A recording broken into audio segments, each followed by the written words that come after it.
गोरिया और बंदर की कहानी। एक बार की बात है, एक जंगल के किसी घने पेड़ पर एक गोरैया का जोड़ा रहता था। वो उस पेड़ पर अपना घोंसला बनाकर गुजर बसर करते थे। दोनों खुशी खुशी अपना जीवन बिता रहे थे। फिर आया सर्दियों का मौसम। इस बार बहुत ही कड़ाके की ठंडी पड़ने लगी।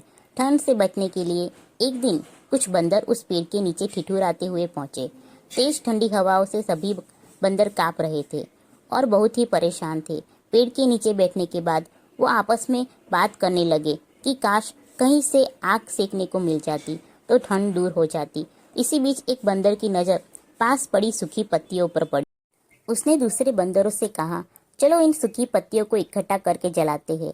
इन बंदरों ने पत्तियों को एक जगह इकट्ठा किया और उन्हें जलाने का उपाय करने लगे। ये सब पेड़ पर बैठी गोरिया देख रही थी।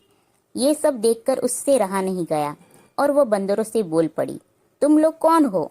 देखने में तो तुम आदमियों की तरह लग रहे हो, हाथ पैर भी है। तुम अपना घर बनाकर क्यों नहीं रहते?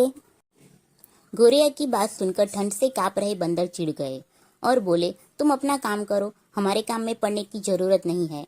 इतना कहने के बाद वो फिर आग जलाने के बारे में सोचने लगे और अलग अलग तरीके अपनाने लगे। इतने में बंदरों की नजर एक जुगनू पर पड़ी।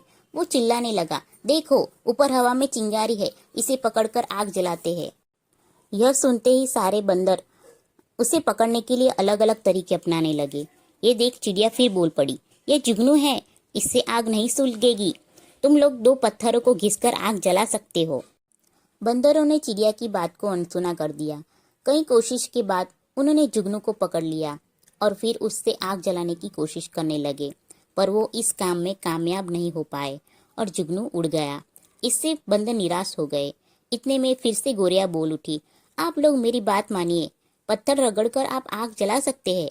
इतने में एक गुस्साए हुए बंदर से रहा ना गया और उसने पेड़ पर चढ़कर गोरिया के घोंसले को तोड़ दिया। यह देख चिड़िया दुखी हो गई और डर कर रोने लगी। इसके बाद वो उस पेड़ से उड़कर कहीं और चली गई। तो देखा बच्चों, ये थी गोरैया और बंदर की कहानी। इससे हमें क्या सीख मिलती है, देखते हैं। तो इस कहानी से हमें यह सीख मिलती है कि जरूरी नहीं कि हर किसी को ज्ञान या उपदेश दिया जाए। उपदेश उसी को दिया जाना चाहिए जो समझदार हो और बातों को समझे। बेवकूफ को उपदेश देने से खुद का ही बुरा हो सकता है।